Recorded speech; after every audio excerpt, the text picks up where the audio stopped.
It's time for the Everyman, where real man talk. Let's go.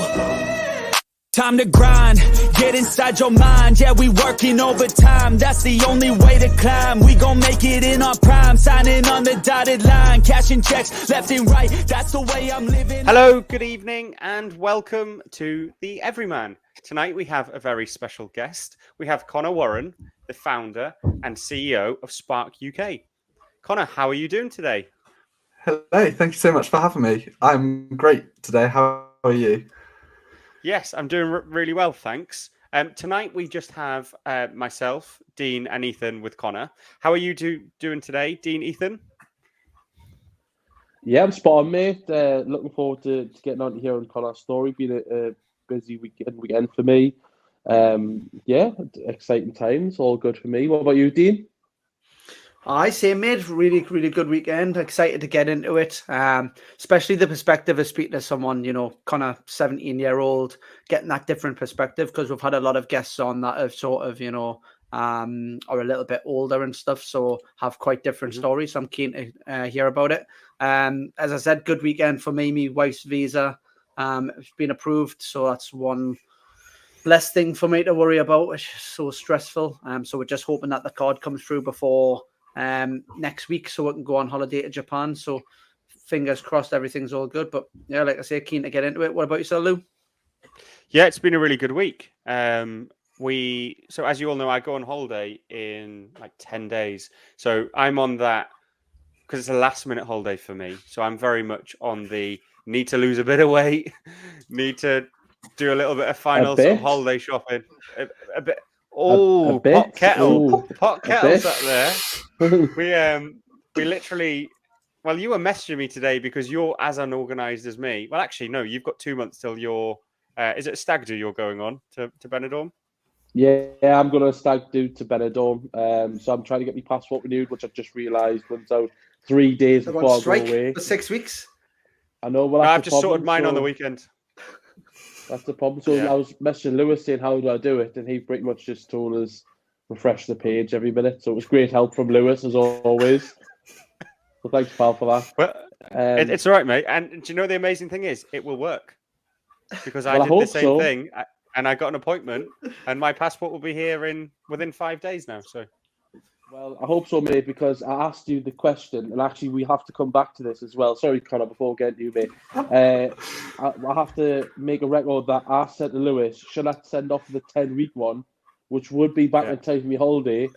And Lewis said, no, keep trying the appointment. So if I don't get an appointment within the next 10 weeks, Lewis, you owe me, let's have a look. So it's the holidays, £230, and the accommodations, 130. So what's that quick maths? But hang on. Well, let's have £360. 360, yeah, £360. So that's how much you owe me if my passport does not come. Mate, you didn't include the baggage weight Of my packed lunch. I've had to pay extra for that. I pay extra. I just want to apologise to anyone who's watching on YouTube. Dean's got his glow light on, and he looks like he's on a sunbed. It's like the brightest glow light ever. You can barely see him. Bless him. But as you were saying, Lewis, you're going on holiday. Yes, I am, mate. So I'm very excited for that. It's my son's first holiday. Obviously, he's nearly 10 months old, so very excited. Really looking forward to it. But that's enough about me. Let's talk to our very special guest. So, Conor, apologies for talking about everything under the sun. No worries. That's literally what we do every week. Conor, I was really excited to speak to you tonight. You are someone who's extremely young, and I don't mean that in any patronising way at all, to be running an organisation specialising in mental health. I think a great place to start, before we get into your story, is could you tell us a little bit about your organisation and the things that it does? Yeah, absolutely. So Spark UK is a mental health organisation run by young people. So we've currently got a team of 6 teenagers, all aged between 15 and 18, all here in North Devon, all met at school, all doing stuff. We're all friends, and we joke that it all started on a bit of a rant. We were ranting about mental health as friends, all the school stuff. And we were like, what would we like in an ideal world? And we said, well, why are we saying what would we like? Let's just try and do this ourselves. And me being a very ambitious person that I am, I was like, yeah, we can, try and do some bits. And we're now 3 years later, and we're creating resources for schools across the UK. We run a huge annual campaign called the All-Star Advent Calendar, which in the past 2 years, we've had celebrities including Dame Emma Thompson, Stephen Fry, Bradley Walsh, all send us videos talking about mental health. And we've reached over 30,000 people in the past 2 years with that. That's amazing. And we just do as much awareness around mental health as we can in the community and across the UK. No, that is absolutely incredible, all by the age of 17. So am I right in thinking you said doing it 3 years? So you were like 14 when you started this business?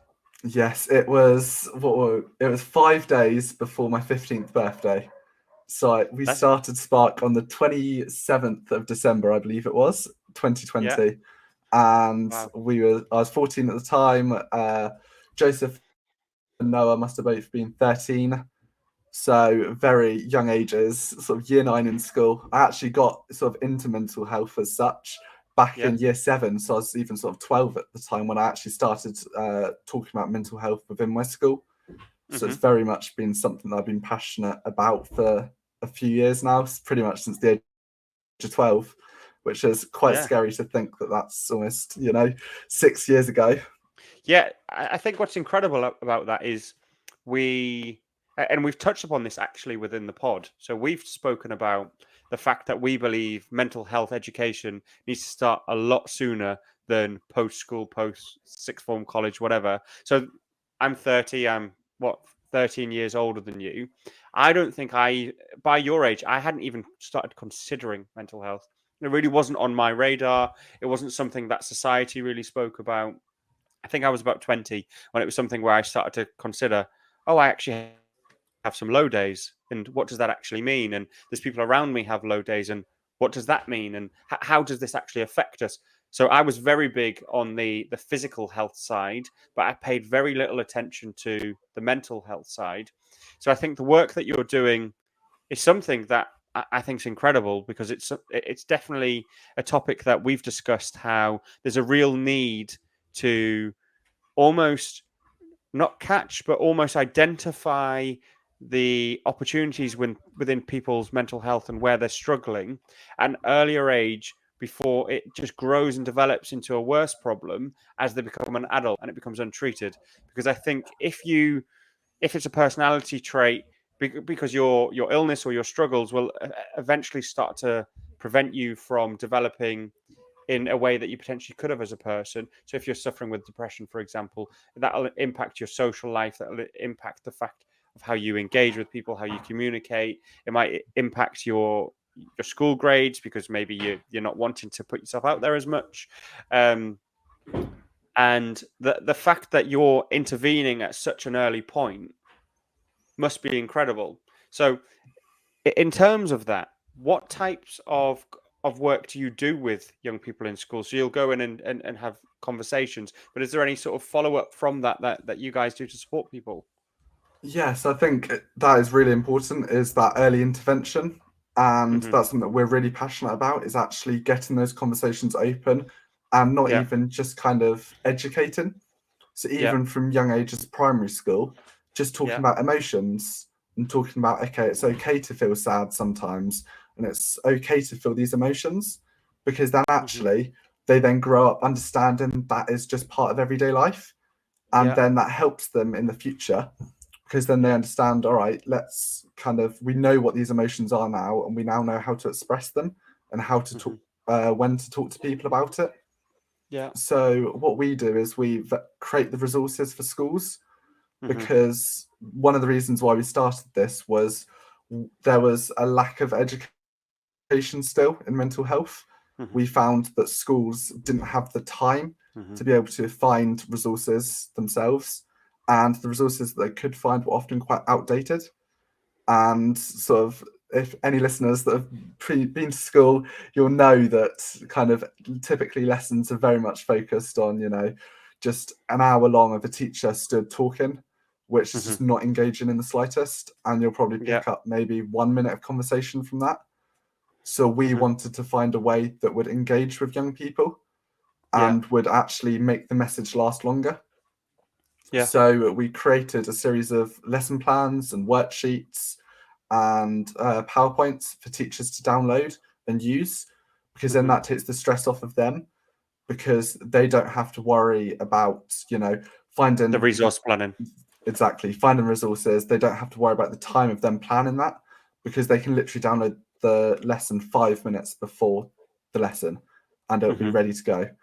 And we make sure to cater all the resources to everybody, because we understand that everybody learns differently. So, for example, all of our worksheets, they've all very much got lots of space for people to doodle on, because we understand some people, they need to multitask when they're learning. And we find that typically in education, that's something that's not really seen, that actually it's very much follow what the teacher says, don't do anything else. And we're very much kind of, it's all about that open conversation. And everything that we do is trying to create this conversation in a class, so people feel that they're able to talk to each other and feel that sense of community. So I think that's something that's one of the most important things in mental health, is actually understanding who you can talk to, and when you feel comfortable to having those conversations. And I think that's what we try to do in our lessons, is have those conversations and get a group definition of what stuff is, because then that's more, you sort of learn more from that. Yeah. No, you're right. Ethan, are you about to go there? I was going to go. Thanks for prompting me. I appreciate that. Conor, just, the work you're doing there, mate, you're really hitting the nail on the head. And the fact that you make it so simple for the teachers, I'm sure they must appreciate you for doing that. But, there must be certain barriers. I mean, knowing growing up myself, I was in a sort of early environment of being bullied and things like that, especially because of my weight. And I know everyone in the walks of life are different. So no matter your sort of weight, your height, sex, orientation, your race, things like that. There's so many discriminatory factors that people take a lend of. I mean, and I'd never really wanted to talk about it, and I didn't really know about it, sort of mental health, growing up. And I never sort of had that outlet. So I mean, I take my hat off to you in that sense. And I just want to know what barriers you and your team faced, especially, obviously not in a bad way, but so young. You've actually lived through it, and obviously you've lived through the pandemic as well. But I would like to know a bit more about the barriers that maybe you and the team have faced and how you overcome them, and also how potentially what barriers you may have when speaking to people to get them talking.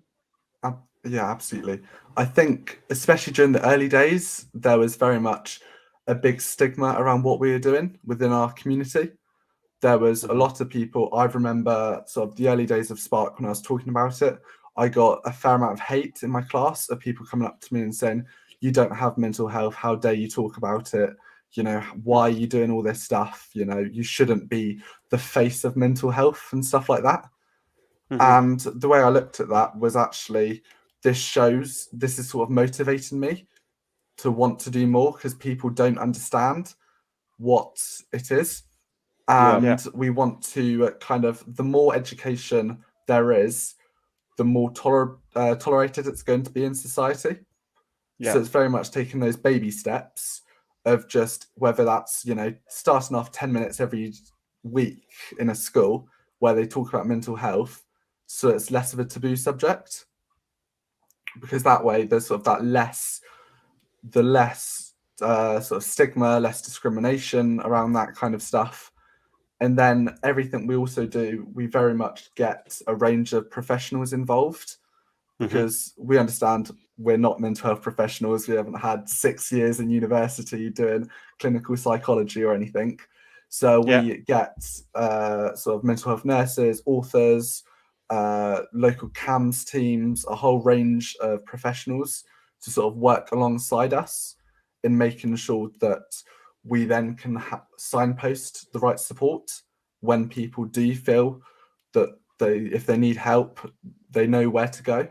So we kind of act as the signpost, as almost, we understand that, we're not trained, so we can't offer mental health advice and counselling and stuff, but we can signpost them to organisations that will. and we've built up strong links with them, so we can kind of do that work with them to signpost people. And I think, again, that just shows that even if people don't want to have those conversations with us directly, if we are in a class saying, if you feel like this, these are the places you can go to, whether that's anonymous online websites like Kooth or Childline, or whether that's, I know lots of schools have school nurses where you can go and talk about mental health and things. And it's very much just being that little push to say, if you feel like you do need it, here are places you can go. Mm-hmm. Yeah, that sounds quite remarkable. To be fair, the fact that you went and actually did your homework. You've sought the professionals. Obviously, you guys are becoming professionals in your own right, and rightly so, Yeah. because of the work you are doing. And again, it's just amazing to hear that there are outlets out there. I mean, the sky's the limit from you and that side of things. And obviously, already seeing how many schools you're reaching out. How many people you're helping. It just shows the good work. I mean, have you had any barriers from children themselves, or not as such children, but young adults as well? Any pushback, anything that would class as a barrier from those, and how have you overcome them, if you don't mind me asking? Just because, like I said, it's a taboo subject, as you mentioned. Yeah, I think it is just that lack of education still. It is very much that people just don't understand, even teenagers, they don't understand what mental health is. So, why should they talk about it? Because, we don't have mental health, so why should we do that? And then we say, well, actually, it's kind of like the physical health in the fact that it's something everybody has, and it's important to look after it. And I think we kind of want to work with as many young people as we can. So even those that actually think, they've got their views on it, we want to listen to those opinions and listen to those views and get feedback from them. Yeah. Because that way we can sort of see from them what their opinions are. And we can say, because obviously everybody's entitled to their opinions, everybody's allowed to think however they want. So working with them, we can speak to them, have an open conversation with them, and say, well, actually, why do you believe that? What do you believe? And then we can kind of go from there, if that kind of answers that question as such. Yeah, I think it does. Connor. So Connor, I'm a true believer in people do things absolutely for a reason. So me going to work, I go to work to provide for my family, to have a sense of achievement, do something that I love, all those sorts of things. I don't run an organization around mental health. So maybe this is a little bit, but maybe not to the degree that you guys are doing it. In terms of you doing what you do, there's obviously a big burning question. Why? Why do you do what you do? What is the profound reason why a 14-year-old young man goes from being just an everyday person in school to, and I'm going to swear here, holy shit, like I need to do something remarkable here and make a real difference? I'd be really keen to understand that, because your story is incredible. Thank you. Yeah, I think I got into mental health 6 years ago now. So I was year 7 at the time, and I just come from a new school. I was kind of new to the area, didn't know anybody. I was like, I want to get involved in things. And there was this exciting opportunity at the time where it was a 10-week training program to learn about mental health. Mm-hmm. And it was funded by a Devon organisation where it's a 10-week, you do 10 hours of training on mental health. And I sort of really understood it. I sort of got involved quite well. I'm very much a community-led person. So I like to be involved in the community. I like to do things. I prefer to keep myself busy rather than sitting around and doing nothing. Yeah. And after that 10-week training program, the funding got cut. Like a lot of unfortunate training schemes, etc., funding usually gets cut. But as a school, we decided to sort of carry that on. So we set up this thing called Mental Health Ambassadors, which we were a group of students ranging from year 7 all the way to year 11. So I made friends throughout the whole school, and we would go around the local community and talk about mental health. So we would do talks for local schools. We do talks for, I think we did a conference for Ofsted at one point, and it was very much that the way I got into it was just because I wanted something to do as such, and I wasn't really looking. It wasn't necessarily something that at the time I realized why I was getting into it. I think as well, my mum, she is a safeguarding trainer, so very much it's something in our household that's talked about quite a lot, and I've kind of been from a young age brought up with those open conversations, and so I did mental health ambassadors for a few years, and then COVID hit, schools really struggled. It was kind of that thing where it's impossible to get a group of school teenagers on a Zoom call once a week, which was almost impossible. And that's when it was needed the most, I'd say, was actually that mental health support was needed during lockdown. And we sort of went for a few staff leaders, a few different people, and it just wasn't working anymore. And I saw a lot of friends really struggling during COVID because of that social isolation. I live in North Devon, which is a fairly rural area. We are sort of right on the coast. So you get a lot of, during the winter months, you don't see many people at all. And so there was a lot of people with quite sort of remote in various places. There's lots of people that lived in little villages on their own with like the bus runs once a week and the Wi-Fi is awful.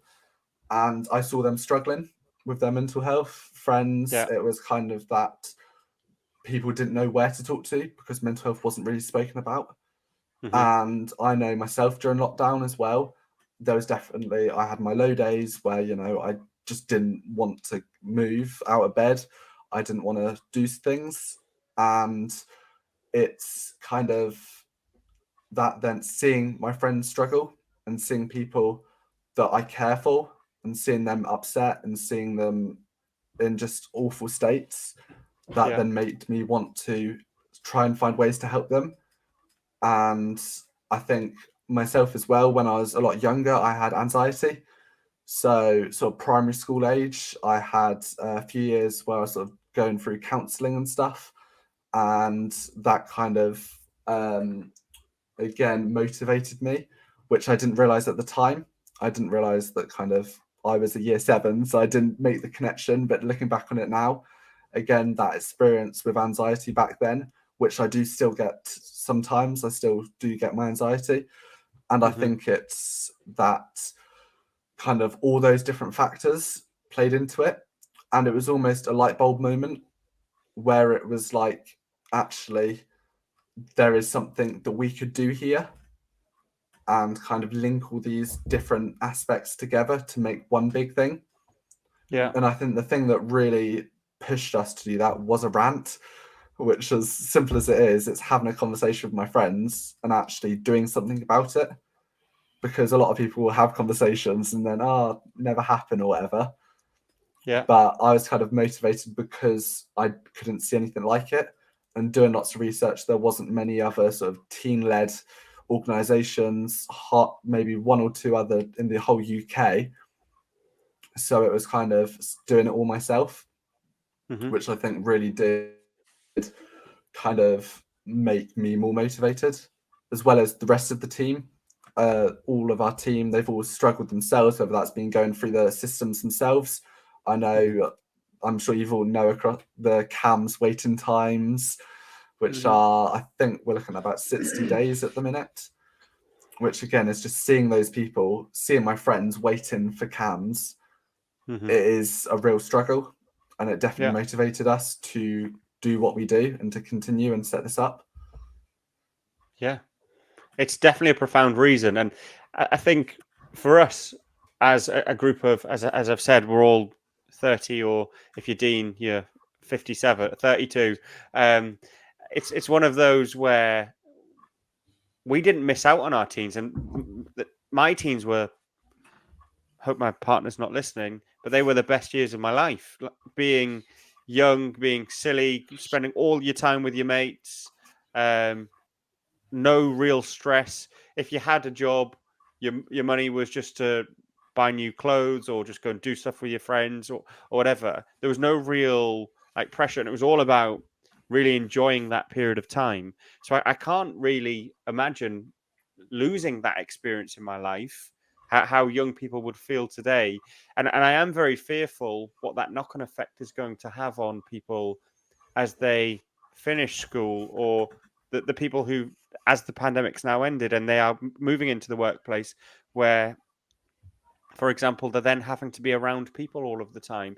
I think anxiety, there'll be definitely loneliness that would have impacted it. People won't have had the ability to sharpen up some of their social skills, because actually they've almost been living in the cupboard a little bit, door locked, don't see anyone. And yeah, I think at society level, we're going to struggle over the next few years, where I think we're going to see mental health, in the impact that the pandemic's had is going to have a sort of a bigger impact on young people as they enter the workplace. Because I think some of the biggest lessons I learned growing up was that early stage entering the workplace. And as I left school, it's your first nights out, it's you're young and you break up with your partner, and it's that little bit of heartbreak. But I imagine lots of those types of relationships, and we had a guest, Emily Setti, on fairly recently, and she was talking about like young romantic relationships for people and the impact that COVID had on those individuals. So once you add like the romantic stuff, the social stuff, the educational stuff, and then just your general life experience stuff, I can imagine it's been really hard on young people. And there is a question, I promise, Ethan, before you ask here. What, what do you think young people can do today to try and sort of overcome some of the challenges that they have had? Is it to try and put yourself in situations to try and put yourself under that sort of intense learning period, maybe? Like, what can people do? I think it's definitely been a huge, just so much has happened after COVID, and people are still really struggling. Teenagers are really struggling. I know one big thing is, even in my sit form, I missed out on work experience. Lots of my friends, everybody missed out on work experience. So we've got no real indicator to what work life is going to be like, other than, the summer jobs, the Saturday jobs, which in North Devon is typically working in a restaurant, completely busy for the tourists. Well, to be honest, supermarkets, you don't really get many jobs around here in them. No. Oh, really? Yeah, it's typically working in an ice cream shop, or working in a fish and chip shop, or in a restaurant or something like that, and that's the only experience they get. And it doesn't. The COVID has also knocked on the fact that you don't get the experiences to go to the city, or go and do those basic life skills, having the public transport. I still know people 17, 18 who have never got public transport ever in their life. They don't know how a bus works, or how to read a bus timetable, or simple things like that. And I think it is just trying to get as many different life experiences in, because that sort of 16, 17, 18 is probably the best time, where especially the summer after GCSEs, summer after A levels, when you've got that kind of 3-4 months where you've got no school. You literally never have that time again, by the way. No. Once you go into the world of working, that time never. So my partner's a teacher, and every year I see her getting 6 or 7 weeks off, and I think I'm at work the whole summer, and she's there off, and you just think we've really missed out. So any tips to young people, if you really enjoy the 6 or 7 weeks, go and be a teacher. It's definitely a win, because I've missed out there. Yeah, and so I think go on, mate. Yeah, and I think that summer is the best time to do stuff, whether that is doing jobs, whether that's going and volunteering, because I know a lot of people kind of look down on volunteering as such, as it doesn't have to be going and working in a soup kitchen. It can be I've been a volunteer for the RNLI for 3 years now, been doing fundraising for them, and again it just gets you into that. You understand how a business works, you understand how a charity works, you meet people, you learn to interact with customers and members of the public. And it doesn't take much time, an hour a month, but you learn those basic life skills. Yeah. And take up as many free opportunities as you can, I'd say as well, because there's, especially as a young person, there is so many opportunities to go and do all these amazing things that you might not ever be kind of offered again. So it's important to try and take those, because you could get so much out of those opportunities. Like work experience is a huge thing because it helps you to then continue, and it helps you to actually feel more comfortable. Because say when you do eventually get a job, if that's an office job or whatever it is, you would have had that experience and you know how a workplace works. So in sort of a emotional side of stuff, you're not going into a workplace for the first time, so it's almost one less thing to worry and stress about. Yeah, you're right there. I have a question for the boys here. So Ethan, Dean, I presume you guys did do work experience, because I remember doing mine. And there's probably, there's a question of there, and then there's the what did you do when you left school type question, like the summer holidays. So first question, Dean, what did you do as your work experience, if you did any at all? I was laughing about that as Conor was talking, because my work experience was at Tynemouth swimming pool. And all I did for like 2 days was just sit in a jacuzzi all day. Literally, I think they made us like spray the mirrors down like one time. But the rest of the time was just sat in the jacuzzi, just waiting to go home. And then they were like, "Oh, just get yourself away, boys," you know. So the work experience, the idea, brilliant, but I got no experience from that, to be fair. Like, a bit of a nightmare. Nah. What about you, Ethan? It's nice to see you still alive, Dean. I didn't realize you were still on the podcast, mate. I thought I forgot you were here for a second. I also want to apologise to Conor. What? Sorry, Dean? I was just listening, mate. I was just listening. All right, okay. I just want to apologise to Conor as well for the fact that Lewis loves the sound of his own voice. So whenever Conor's talking, Lewis just loves interrupting him. So sorry about that, mate. Get off the way. So my work experience. So I wanted to do loads of different typical lad work experience. I wanted to go and work in the garage. I wanted to go, work at football. A couple of my pals did football. They went and coached with their dads, or went to Newcastle United. Actually, a couple of them went to Newcastle, which was fantastic. I was lucky enough to have my mum's a really successful businesswoman. She's retired now, but she owned her own businesses, and I got the chance to go and spend that time working in her businesses. And that's something that at the time I resented, because I see my mum every day. I don't want to go work in her business and see my mum even more. I want to go do something cool. But looking back on it, it was the greatest time in my life. And, she paid us very handsomely, which I wasted on sweets and comics. That's why I'm a fat nerd now. But so thanks for that, ma'am. But, it was a great time, and I just loved every minute of it, looking back on it. So when you're saying it, Lou, in the moment, you don't really appreciate. You want to be either outside with your pals or doing something cool like your other mates. But when you look back at it, work experience, it was so valuable. I still am the person I am today is because of my mum and the time I spent with her, not just doing work experience, but also, I ended up working with her full time when I wasn't at school. So it set me in really good stead. So I've been lucky in that respect. Lewis, you did your work experience? You had like a corporate 500 company or something, didn't you, when you were 14 or something like that? Yeah, no, I didn't actually. Week. You've got like a no, business I didn't actually. No, my work experience. So my dad's in the forces, and I did mine with the Royal Marines. So my dad was based at CTC Exeter, which is the Royal Marines training base where basic training is, and I did mine with the PTs. So I basically spent, was it 3 days, I think my work experience was, with a back troop of guys who had been injured in basic training and just had to go through their sort of rehab training, which was essentially just Royal Marine training. And it was amazing. I just got beasted for 3 days on all of the different types of exercises in the pool, like the survival stuff, jumping off the high boards, doing all the like monkey bars type stuff with weighted stuff, doing the runs with all the Bergens on and things.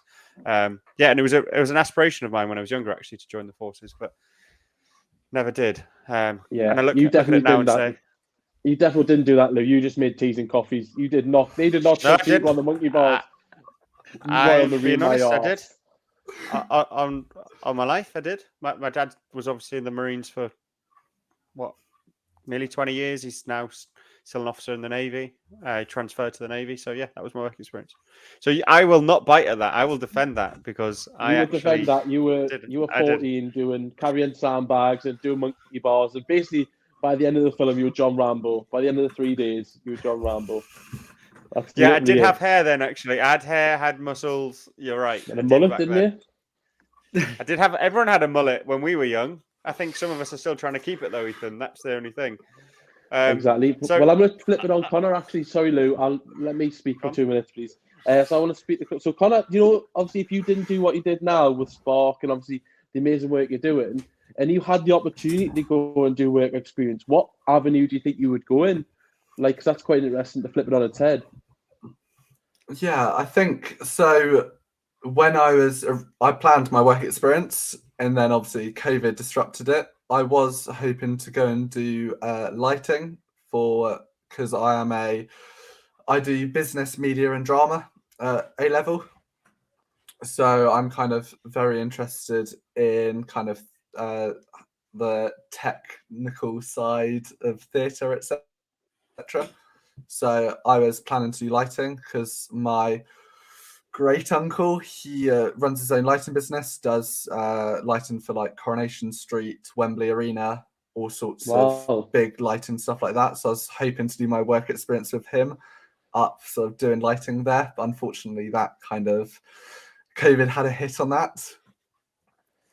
Yeah, So, well, I was going to say, yeah. mate, kind of, we're actually looking for a media guy. If you've got any spare time, we need a guy to cut up our clips and do some stuff. If you get some free, we'll send some stuff over, okay, buddy? Right.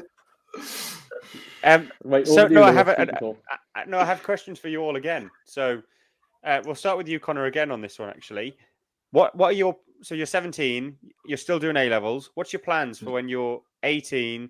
You finish that 6 week, 7 week period of time. I hope you actually take some time off and don't just concentrate on Spark for the full time. What are your plans? Very much kind of. I'm very much orientated being out with my friends as much as I possibly can. Next summer, probably go to some of the festivals. I've got Boardmasters booked this year. Hopefully, go to a few more next year. It is the best. I used to live in Cornwall, so I'm very much looking forward to that. But yeah, I just kind of want to do as much as I can next summer before I then get into the world of being an adult and having responsibilities. Yeah. So don't rush it. Do No. not rush it. It is a long time, and it feels like forever that we've been adults. So be a kid as long as you can be. I tell you. That's the I'm plan. not an adult yet. Yeah. But some of us still aren't adults. You're right, Dean. No. Dean, what did you do on your summer after leaving school? Poor. I didn't know what I wanted to do. Still don't know what I want to do. Still just sort of bumbling through life from sales job to sales job.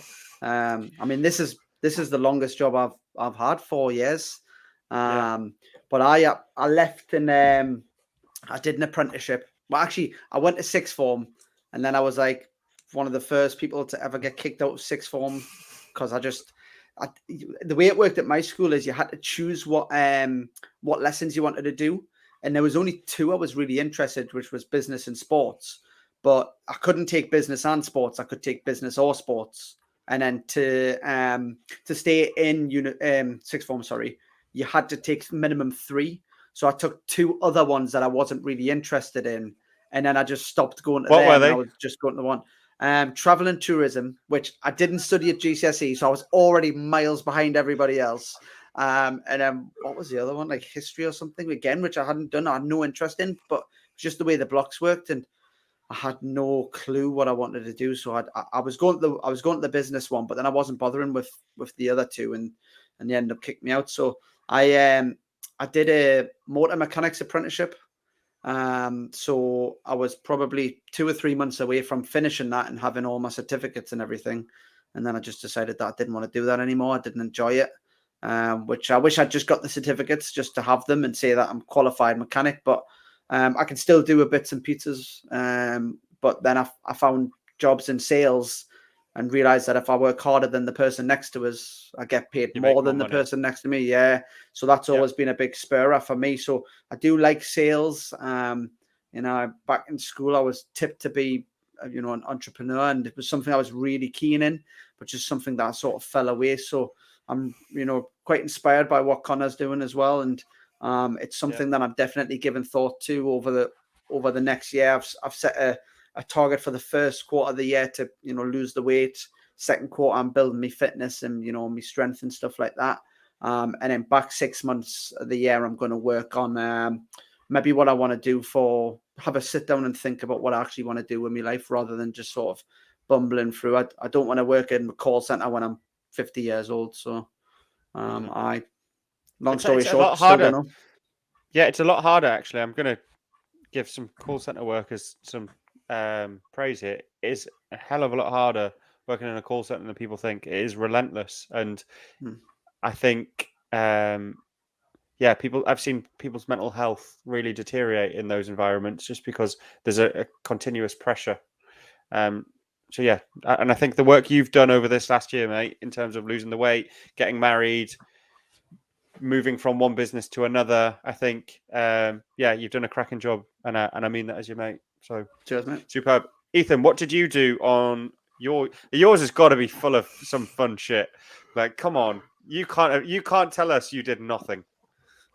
Well, first of all, Dean, I just want to credit you as well, buddy. You are smashing it. I see you in the gym, and even though I'm a fatty myself, I rib you all the time for being chubby. So, just because I want you to lose the weight, not because I'm a dickhead, although I am a dickhead as well. I appreciate it, man. But you're smashing it, mate. So keep it up, mate. And any goals or targets you want to hit, I'm always at the other end of the phone, things like that. I did laugh though, because partway through, I'm pretty sure you said when you talked, you said bits and pizzas instead of bits and pizzas. So then I started laughing. So sorry about that, mate. I wasn't laughing at the story, but you did say bits and pizzas. So thanks for that. I think you're just thinking about food, Ethan, there. I think it's day one of the diet, everyone including Connor, and I'm now seeing like Dean looks like just a massive hot dog, and Vine just looks like a massive burger. Now like on Madagascar when they see things. A massive egg, yeah, to be fair. Yeah, so thanks, sorry about that. I wish I could say my that summer was like American Pie. I mean, there was a lot of drink. There wasn't any drugs because I wasn't aware of that yet. There was not really much shagging either because I was a virgin. I was 18 and lost Virginia in a foursome. Just getting that back in there. I don't think I got enough credit for that. You're still waiting for the credit. I'm waiting for the credit on that one, and I've just realised that my okay. mum's going to probably listen to this, so fucking great. May as well swear on that. But no, I just worked in my mum's business. That's all I did. I got roped into that. That was, let us say, roped in. I was paid handsomely, and it taught us a lot of valuable life lessons. So, as much as I did go out and enjoy myself, I made great friends. A couple of my pals were sort of bullies, but they give us a hard time in high school, especially because of my weight. And I think jumping from high school to maybe sixth form, I managed to flip that onto its head, and I've made lifelong friends. People I would never change in a million years, and I'm thankful for them to do everything for us. There's people that when I got my first flat, people would come plaster my walls. Come move furniture in, painted. So I think that was when I sort of grew out of being just the fat kid to then being able to express myself and make such lifelong friends. So that's something I'll always be grateful for that, because my mom kept us on the right track. I wasn't out drinking all the time and shagging and doing drugs and things I shouldn't be. I did do a little bit, but probably not as much as I would like to have done. And that's credit me, mom. And so that was boring for me. What about you, Vine? Did you go back and do your Army Navy training and go over to Afghanistan and all that and do all that? No, I didn't. Surprisingly, I didn't, to be honest, mate. I know that's something that you would probably think that I did, given the earlier story. So if we think of school one to college, I didn't really do that much. I just remember, again, living in Cornwall, so spending most of the summer at the beach, which was really cool. The biggest change was actually the end of college year, because that's when I moved from Cornwall up to here. And I went from living in a town in Cornwall, which is population of 2,500 or something, to living in Newcastle, where the drinking cultures are two very different drinking cultures. And that summer, I think I went on 2 or 3 holidays where it was drinking, partying, going out all the time. But then in Newcastle, and you guys will attest to this, you go out Thursday, Friday, Saturday, Sunday. So I probably spent that summer, regrettably, not doing anything productive, but just drinking my life away. That was the summer that I really accepted I wasn't going to continue with football anymore as well. I decided. Go on Did then. you play for Lewis? Did you play for football? No, it's all right. We're not going to get into that. No, But who do you play I for, sorry, mate? Connor wants to know. Connor needs to do you want know who now. you played? Yeah. Connor, do you want to know who he played football for when he was younger? When he wasn't Okay. Rambo? Well, Connor will know them because he's in Devon, and Plymouth's in Devon. So I played for Yes. Plymouth Argyle when I was younger. nice. Plymouth Argyle? You've never mentioned that before. Connor, this is Mate. breaking news for us. Sorry, Connor. They will try and get this in at any opportunity. So I am really sorry about that. No, but that was the summer for me that I probably went through a big life change of spending from the age of 3 or 4 playing football to sort of 18, thinking this was going to be my career, this is what I was going to do, to then like, holy shit, what do I do now? And that's where, Dean, very similar to you, it's where my business world started and getting into what I did at an earlier age. Someone came into my life when I was like 17, 18, had a business, and I ended up running that business for a few years after that. And it was all sales. And like you, Dean, I learned very quickly that if I worked harder than people around me, I was rewarded considerably more for doing that.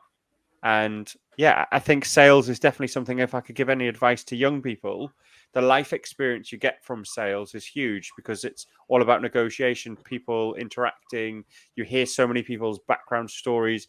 You develop so much more as a person because you face adversity a lot more than you face success.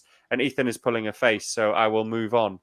No, I was just going to say, can I change my answer? Because I think you two summed it up really well. Like, I didn't realise we were talking about when we hit like 17, 18. I thought it was like 16, 17.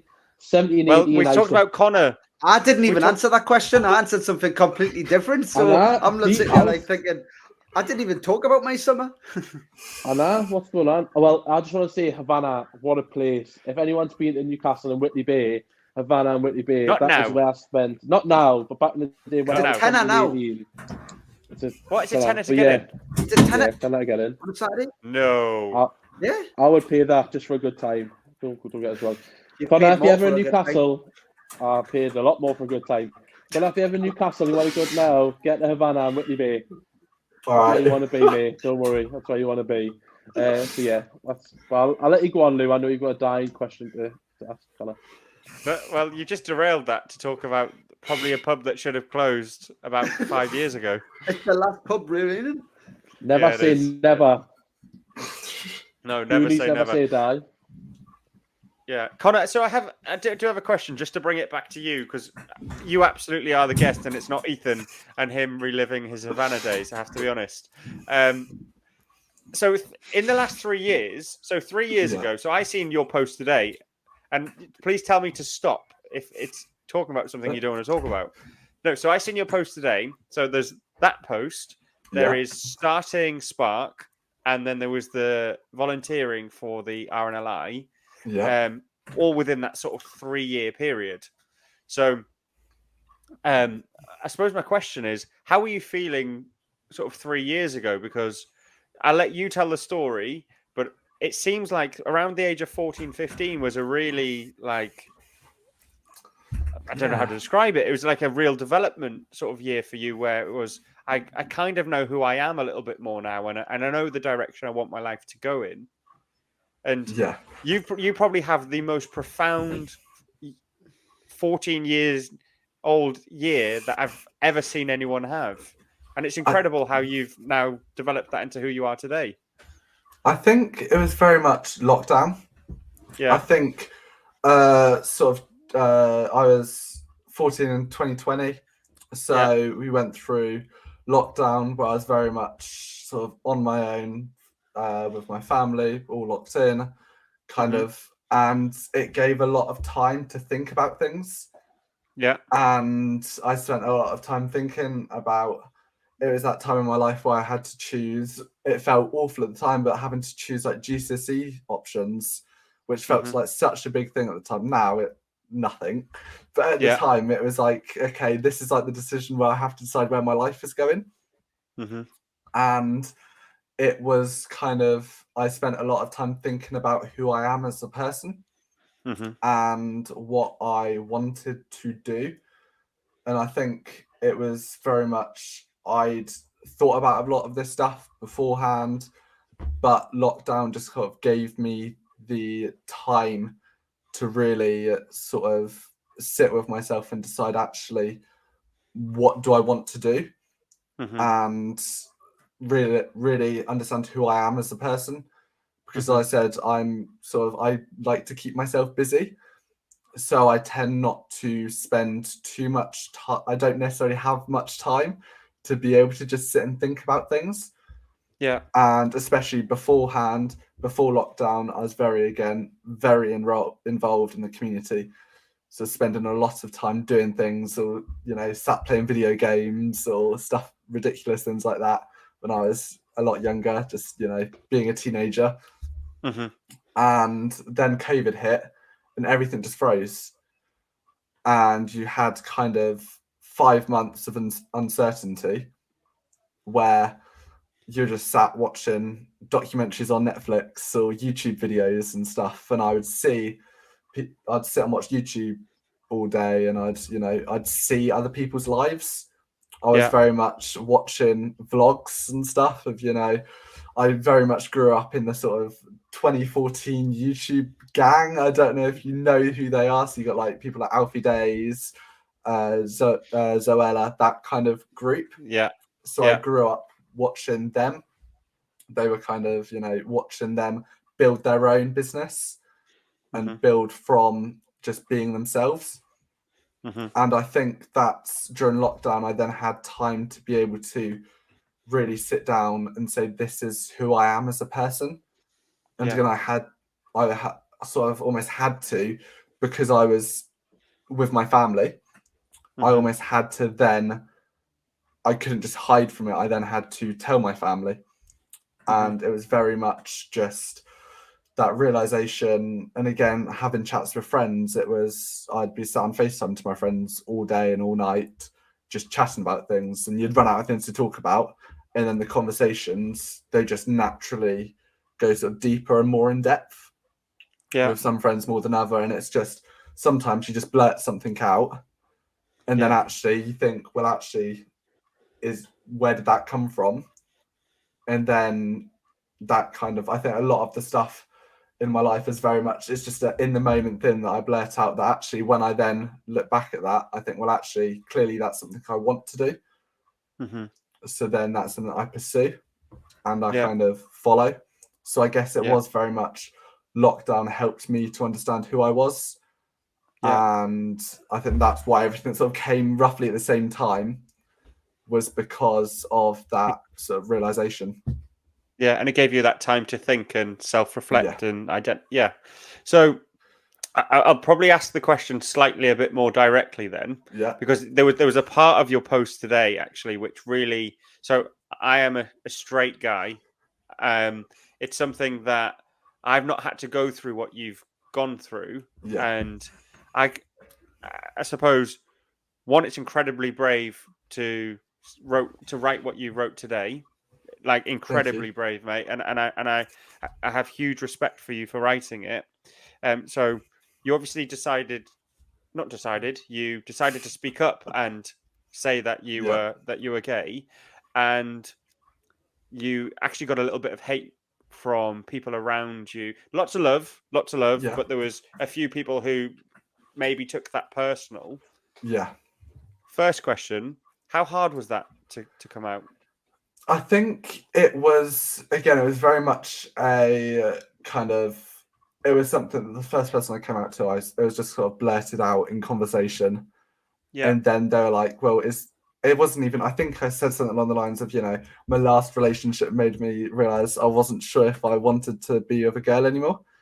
Yeah. And that was almost that they were like, okay, so is this you sort of coming out? And I was like, well, I guess it is. Mm-hmm. And that conversation then kind of led to sort of me sort of then having that kind of thinking, well, actually, you know, and I think it was my mum actually that said, you know, I said, I think I might be, I think I might be bi. And she was like, well, do you really like girls? And I was like, nah, not really. So it was that kind of, it was a long process of a few years beforehand where I was like, you know, what if? Yeah. And I think it's something that I've just learned to kind of just sort of take on the shoulder. I think is one of those things that you will always find discrimination, homophobia. You always find that in society. And it's something that I just tend not to take personally. I know that, you know, I still probably, there's points where it's like a daily thing where I'd get homophobic comments, I'd get slurs called on the streets, I'd, you know, walk past people on the streets and I get called slurs, running jokes in my year of kind of, you know, walking into a room and people going, oh, like, you know, all comments like that. Snidey And I think, comment, which people don't realize. And I guess I'm somebody that I don't let it affect me. But then sometimes when I am having bad sort of low days and my mental health is sort of at a low, those can then sometimes push you off the edge. Yeah. Because like 9 times out of 10, absolutely fine. I think that I don't care if they're doing it to me, because I'd rather them do it to me than do it to someone else who is more vulnerable and is a more vulnerable position. And I think there's definitely times where it can affect my mental health, but I tend to try and think on the side of actually typically the people that are, you know, the ones calling me slurs on the streets, typically they're insecure ones themselves. And they're clearly doing that from a position where either they live in a world where, you know, that thing is every day, maybe they don't have a good home life, etc., etc. And it's, you've got to try and think, actually, where is this coming from? And I think for me, that's then been able to help me to understand, like, you know, why, you know, I understand that there's some people won't change their views, and it's definitely a long process that has taken, you know, it's only been the last couple months where I've actually been able to correct people, because people go, oh, you know, you got a girlfriend, etc., like that. And it's only been in the last sort of 2 months, 3 months, I've actually been able to correct people, because it is that kind of almost, you're not ashamed of it. Yeah. But it's like you don't know how people are going to respond. It took me years before I could utter that I'm gay. It's just one of those things where it's not really, you know, it's just kind of that thing that it feels strange as such, because it's not what you see. You know, there's a lot, say, before sort of a year ago, there wasn't a huge amount of representation on TV and the media.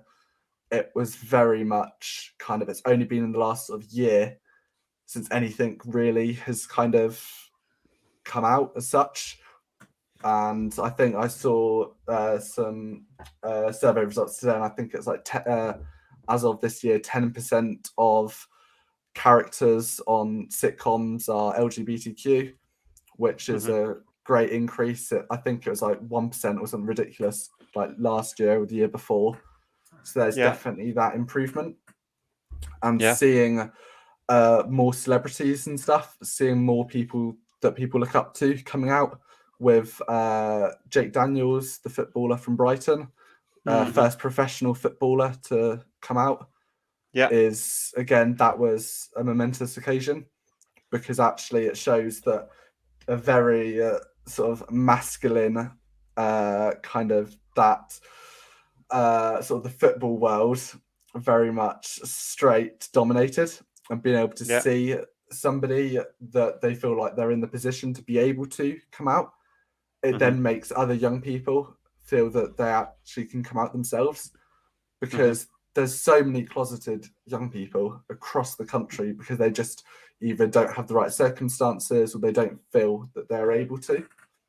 And I feel that I'm in a lucky position where I have been able to, and I've been in a situation where I am able to sort of use my platform to talk about it and to help young people, and kind of just sort of help them.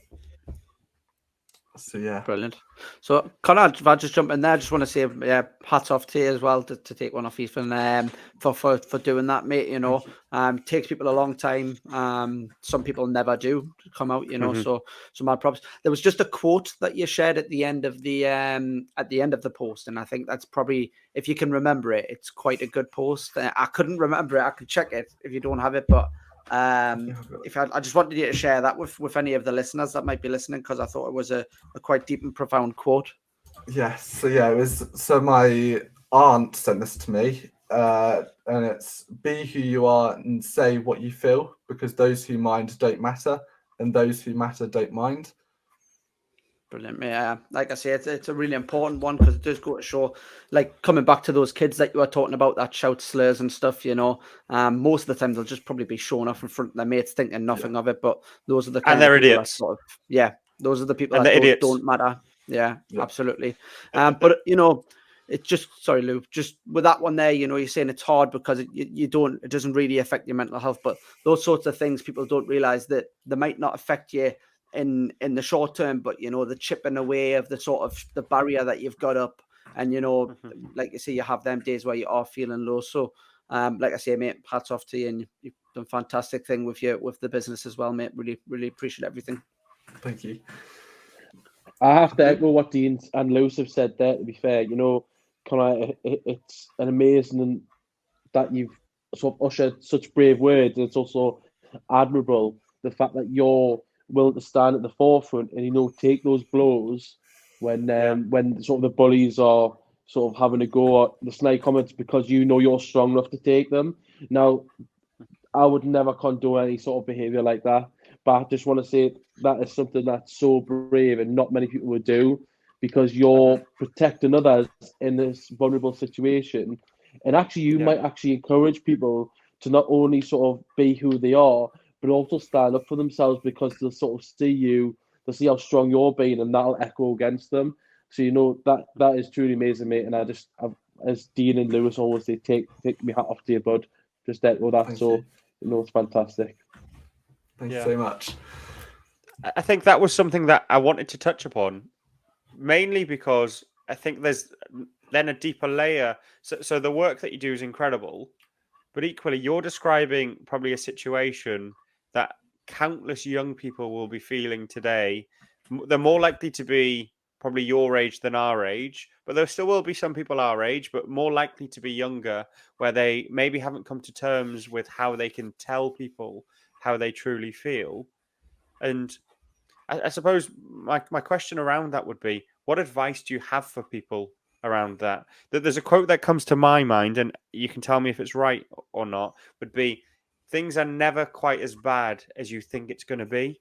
So in your head, whenever I've had to deliver bad news, and that could be any situation or news what I perceive to be bad, let me clarify that. My brain has made it 100 times worse than the real situation ever really is.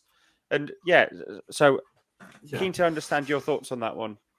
I think everybody's journeys are different. Yeah. So it's very much, everybody's got very different circumstances. And I think actually it's just finding a time that you feels right, because you'll know in the moment whether it feels right or not.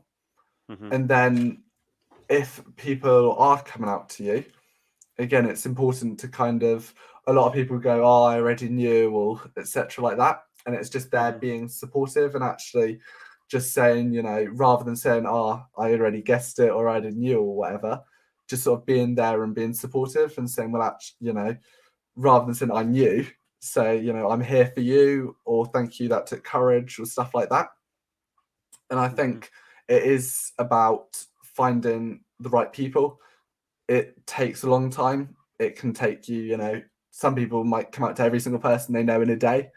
Others, it might take months, years for them before they come out to individual people. Mm-hmm. And it is just about, start off with people that are going to take the, people that is going to be easy. So whether that's your best mate or whatever, it's coming out to that. So you start to build up that kind of, you know, that, you came out to this person and it went well. So then at least you've got something to work, you sort of know. And I think it's very much just taking at your own pace, and don't let anybody sort of push you to do something you don't feel comfortable doing. Because I also know a lot of people that have been in situations where they've been forced to come out, and they've kind of, you know, whether that's through relationships, whether that's they've been in a relationship where they are still in the closet and their partner has, you know, outed them or forced them to come out to people, or whether that is, you know, people just going round. There's always that gossip type thing. And I think it's very much just taking things at your own pace, because you'll know when things are right. You'll know when, and there'll always be that light at the end of the tunnel.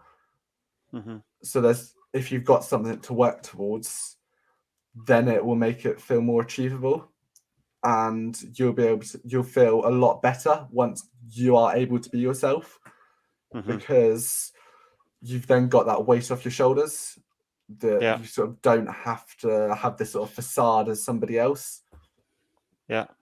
So, I get that, and I think that's some great advice for people out there. Like I say, I don't think that's affected. It definitely hasn't affected me. I can't speak for all of the lads. You have never raised any of that to us. But if people are out there struggling, then please at least try and confide in someone if you're struggling with that sort of conversation in your head, and don't ever feel like you're alone, because it's a big part of men's health and men's mental health, of being comfortable with your own self and who you really are, and being confident to be your true self, and not having to maybe pretend to be someone or something that you're not. So yeah, that's definitely some great advice there. Conor, just moving sort of to today and on what the future holds for you and Spark. What do you hope to sort of achieve moving forward with Spark? What's your big aims? What are you? What gets you out of bed in the morning thinking, okay, this is our mission. This is what we're going to do. I think it's definitely changes constantly. I both personally, I don't know what I want to do in the future.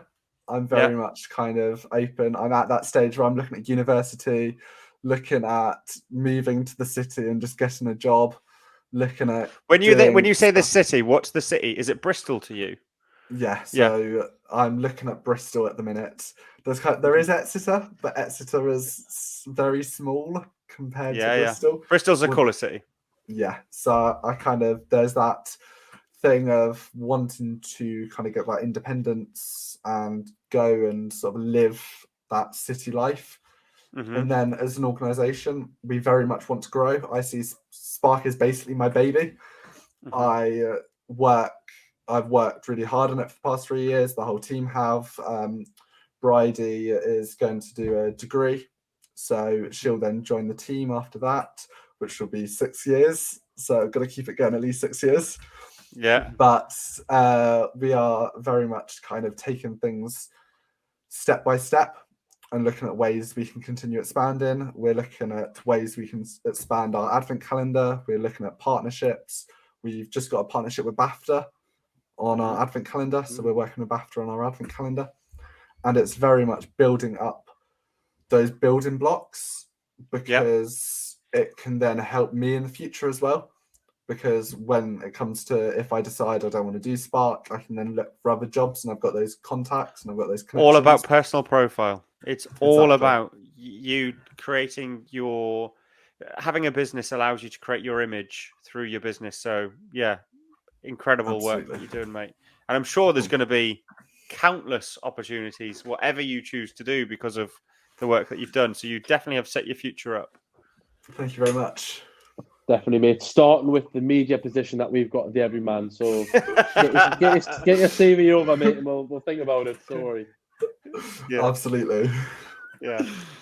Ethan, shall we move to your question? Because I think it would be a perfect time to pick Conor's brain. Yeah, so Conor, basically what we do, buddy, is we have a segment called Hear No Evil, See No Evil. And basically that's where we ask our guests to share a podcast or a book that is close to your heart, whether that's something in a professional manner, like obviously with you in sport, or whether it's something that's in a personal journey. You know, obviously you've been on quite a journey yourself. So anything like that, like a book or podcast that our listeners or watchers would like. Just before you do, though, we haven't got Joby in the day who does the graphics, so I just wrote it down as well. So we've got the guests know that it's this segment. There we go. So Conor, over to you, mate. I think so. For me, I'm a big fan of the Diary of a CEO, Stephen Bartlett, one of the dragons. That's a podcast I listen to most episodes, and I think it's helped my journey both personally and professionally because it has taught me so many life lessons on what sort of, you know, a whole range of things. I remember one quote that will always stay with me was I was watching an episode with Claudia Winkleman. Was it Claudia? It might either Harold or Davina McCall, one of the two. I think it. Yeah. Yeah, I think it was Davina actually. Thinking about it. Yeah, but she fairly recent. Yes, she said it was there's no harm in sending an email, and I think that's something that will always stick with me. Is the fact that I've learned both personally and professionally that all there is you've got no harm in sending somebody an email to try and get an opportunity. Yep. So you can, the worst you're going to get is a no, and the best you're going to get, you just don't know. And everything that I've done on our Spark journey has been from sending an email, from getting massive celebrities to do our advent calendar, to partnerships, to we're working with, you know, research projects with universities, working with them. We're doing all sorts, and that's all just through, you know, thinking of an idea that I wanted to do and just finding the right person to email. And I think that's something I think everybody should take, is if you've got an idea, there's no point just sitting on it and not doing anything about it, because you can sit and wait for tomorrow forever, but tomorrow's never going to come. So do it today and get your idea, and you've got nothing to lose, and you've got lots to gain. So that's probably, I've learned all that from Diary of a CEO. So that's probably my top tip. Top notch, I appreciate that.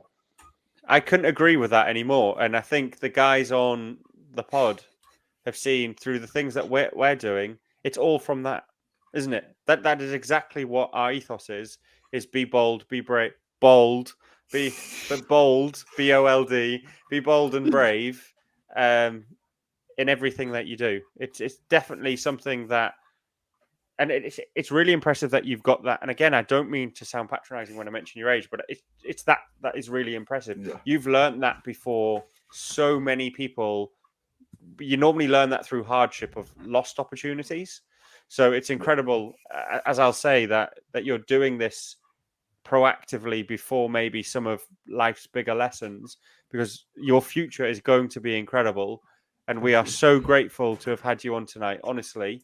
And we, as a podcast, will do everything we can to continue to spread your message as well as our own, because I think the work you do is truly amazing, mate. Thank you so much, and thank you for having me. Yeah, it's been phenomenal, mate. I really appreciate your time, and all the best for the future as well. You know, we'll check in with you in 6 years, or 10 years, 20 years. We'll check when you're our age. We'll check on you and see how you're doing. Absolutely. Yeah. No, it's been a pleasure, mate. Thank you very much. Honestly, we are super grateful, and we will catch you later. Thank you very much. Top man. Cheers, Connor. Thanks, Connor. Well, boys, we just had Connor on the pod there. What was your thoughts? Go on, Ethan. I'll let you go first, because you didn't speak much through the episode. I know. And no, honestly, really inspiring. We've sat on this podcast for a number of weeks with a number of guests talking about there needs to be more done at a younger age.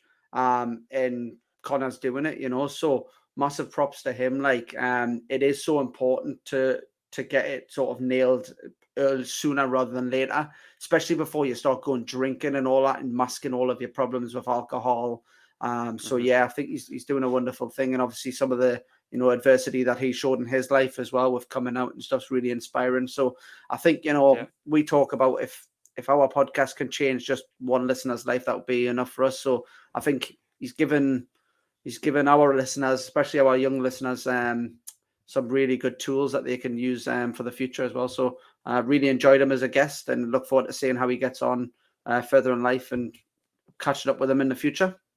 Yeah. Ethan? Yeah, same. Yes, honestly, same. I think like Conor, he does ooze a bit of confidence when he spoke to him. He wasn't afraid to have that difficult conversation with us. It is a bit of a subject that, no offense, I'm his age. I haven't got the bollocks to say the stuff he's saying or do the stuff that he's doing. You know what I mean? You're not his age, Ethan. You're old and 30 and he's 17. Well, that's it. I couldn't do what he's doing right now, and I'm 30. Yeah. Thanks for reminding us. Well, you just said you're his age. No, I said you're not even. Your weight's not even his age. That's a good one for you. What I meant was I couldn't do it at his age what he's doing. That's what I meant. Yeah. Okay. Yeah. I don't know why I'm joking about weight at the minute. I'm going on holiday. In the pre-podcast, I'm going on holiday in 10 days. I want to lose 4 stone, so I look half decent in a Speedo. It's not going to happen. Honestly, I feel so out of shape at the minute, but that's another subject. Exactly. We'll get on to you in a minute because I think we've had enough of you today, Lewis. It's all been about Lewis. The Every Lewis podcast. I'm fucking sick of hearing it. Well, I am the bold English person. Can we address this situation where you keep saying you're bold? Can we address this? So basically, anyone listening, Lewis, a while ago, we had a meeting and Lewis said I wasn't allowed to talk about Plymouth Argyle anymore. I had to pick on him for other things. So now Lewis is just saying bold. So Lewis every podcast since. Lewis keeps just saying he's bold because he thinks I'm going to pick on him for being bold instead of playing for Plymouth. That's why I keep saying it. That is all the reason. That was it. I just wish you had better crack. That was the truth. Because you talk about something wish you went bold. That's what I was saying. I wish you went bold. Thanks, mate. At least there's something different there. Something different. That's true. I'm gonna get done for fucking bullying. Why do you think I went through a couple of fat jokes just to try and get you to bite back at something different other than something I did 14 years ago? That is true. That is true. Well, can I finish my point? Actually, I've lost trail now. Do you have to? Do you have to? I was just going to say, all I wanted to say was give Conor great credit. He's a great guy. Yeah. He's got, balls of steel, and I can't wait to see what he does, and he's doing some amazing work out there. If anyone is interested in what they are doing, obviously we've mentioned it a lot of time, but look out, reach for Spark, and see what they're doing. If you want to get involved, they were saying about volunteering, I'm sure they would love some help, especially if you're down that neck of the woods. So yeah, great. What about you, Lou? What do you think of today's episode? I thought of the episode. I thought it was brilliant. I thought you two were very good. I thought there was a good natural bit of banter there, which was good. I found him an incredible guest, super inspirational. It made me feel really old, I have to be honest, and I think I have to call that out. We're talking to a 17-year-old, and I felt like we were really, really detached from some of the things he was saying, because I remember being in school like it was yesterday, and I'm the youngest out of the three of us, but look, the oldest. But I remember like it was yesterday, but we never went through school and had a pandemic. The worst thing we had was, when we've talked about it before, Pasta King wasn't working or something that day. We never had a pandemic where we didn't see any of our friends properly for potentially a year and a half, where our social life ended. I can't even... What was school even like in the pandemic? Were they able to learn in the same ways? On Zoom and stuff, weren't they? They were on Zoom. Probably not. Probably, yeah. Zoom is something that we didn't have, like you say. Mm-hmm. I mean, and I did feel though. I mean, the one thing, Lou, on your point there, which is quite good, you made a really good point there, which reminds us of the fact that... Here we go. A really good point. Is where he started rattling off all these YouTubers, right? And Lewis, he was like, YouTube and that. And Lewis was like, mate, yeah. I know who Zoella is. Like Zoella's like our age. Zoella's like our age. 17-year-old YouTubers. I don't want to know why you're watching 17-year-olds on YouTube. What, when I was 17? No, I was watching 17-year-olds when I was 17. you're 30 watching 17-year-olds on YouTube. No, because Google let's Google how old Zoella is. Just Oh, for yeah, the we'll go. purpose of this. 16. She's good. What should be 20? Oh, then. Zoella's age See? is 33. So she's 33. She's older than Dean. He's not, And then he's not Joe interested Sugg. anymore. Nah. Yeah, not a He's just like, chance. unsubscribe on YouTube. Unsubscribe. And even Joe Sugg is 31, so he's older than us, Ethan. Oh, sorry then. But yeah, mate, So, I appreciate yeah. your feedback as well. It's hard being the talent. Sorry, you find I'll let you finish here. You're the talent. Yeah, I'm the talent. I'm the talent. Well, I've got the hair. To be the fair, you are. looks, To the be fair, banter. you are. You're He's the in talent. charge of the on here. podcast for the next 2 weeks. So I know, yeah. we'll see how How do you talented feel he is. about that? How do you feel about that? I'm so happy, mate. I'm so happy. I can't. Well, how can I not be with me graphics like this? wait, does Yeah, it even say evil on the end? It looks like it's spelled wrong. Did you hang on? Have Like you that. wrote that back to front? Have you wrote it back to front so it comes on the camera right? Yeah, That's impressive. No, you haven't. I'm smart. No, I didn't. I think iPhone just fixed tricks. Yeah. Exactly. Right, fine. think- You make a really good point. Sorry, mate. No, it's fair. What I think though, this comes back to from tonight's episode. We can do more with what we're doing. Whilst it's great we're having conversations, we can probably do more. So if we look at what some of the work Conor's doing to help schools and stuff, it does make me think, what more can we do?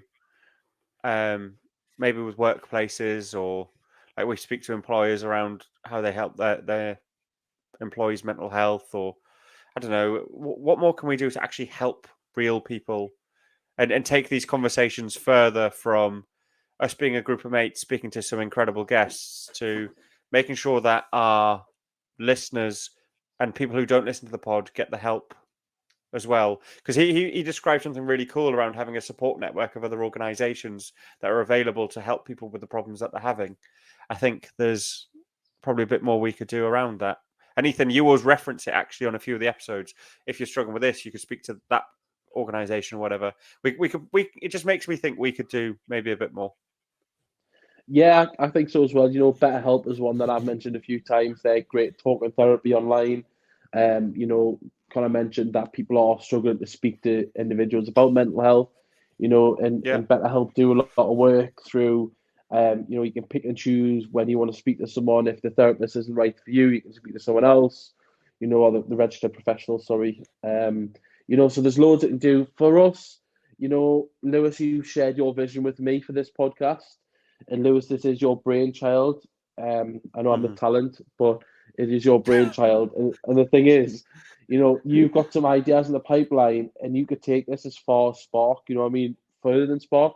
I don't see why we can't be in a place. You know, they've been running 3 years and they're established business, company, support network. I don't see why we can't hit that, especially with you in the driving force and the likes of Dean involved and things like that. You know, we've got walks coming up, you know, walks where we're going to meet people for coffees. You know, we're going to open it to any of our listeners and watchers. You know, I know there's quite a few people who want to come down.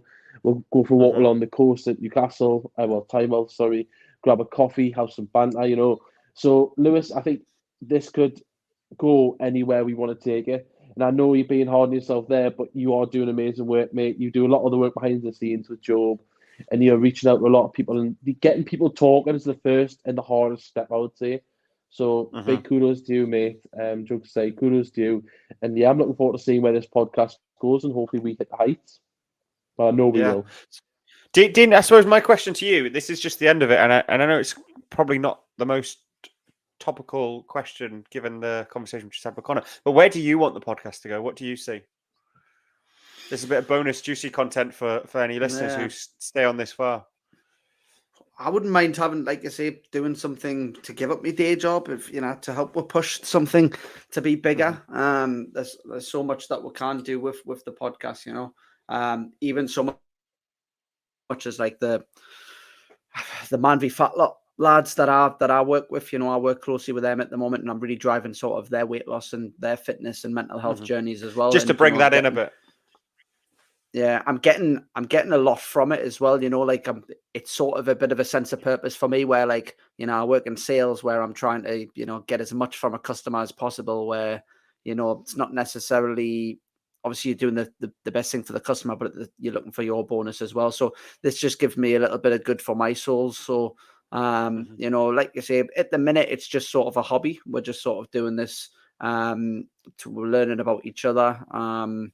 We've learned a lot about each other, stuff that we didn't know already. And, I agree. this is only what, 2 months in, where we will be in sort of 2 years' time. So just about that consistency and sticking with it. And I'm like I say, I'm still in awe of all of the guests. Every time I'm on, I just find myself sitting listening as if I'm just listening to a podcast rather than on it. So that's why I get a bit of jip for sort of not speaking as much, but I'm just taking it all in and just really, really keen to learn from all these sort of experts. And people might laugh thinking calling a 17-year-old an expert, but he knows what he's talking about. He's been through it as well, and he's really invested in it. So I hope that in 3 years' time I've got the passion that he has, and if he does, then I think this podcast will go far and we'll branch out into other things. So really keen, mate, really keen. No, that's amazing. So to all guests and who've been on, we thank you so much. As we say, this has been about 2 months for us. And to all listeners, thank you for sticking with us. Our ask would be, please like, share, comment, send this to people who may be interested, because we need your help. We're trying to make something that really helps real people get through real problems by hearing experiences from people from all different backgrounds. So please like, share, and subscribe, and we will catch you on the next one. Bye-bye. Cheers, Let's boys. go. Time to grind, get inside your mind. Yeah, we working overtime. That's the only way to climb. We gon' make it in our prime. Signing on the dotted line, cashing checks left and right. That's the way I'm living life.